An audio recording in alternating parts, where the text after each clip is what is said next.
Hi friends, welcome to our channel.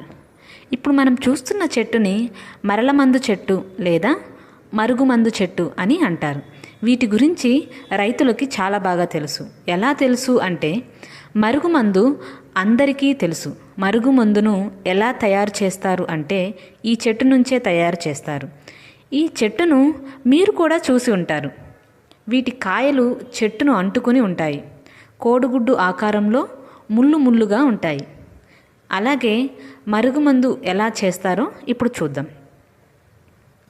ఈ చెట్టు యొక్క ముదిరిన ఆకులని బాగా దంచి పసరు వచ్చేలా చేసుకోవాలి. అలా వచ్చిన పసరుని మీరు ఎవరికైతే మరుగుమందు పెట్టాలి అనుకుంటారో వాళ్ళకి పెట్టవచ్చు.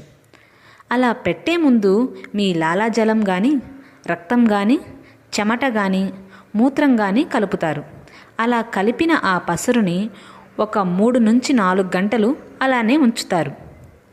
అలా ఉంచిన తర్వాత మీరు ఎవరికైతే పెట్టాలి అనుకుంటున్నారో వాళ్ళు తినే పదార్థంలో కానీ, తాగే నీటిలో కానీ కలిపి పెడుతుంటారు.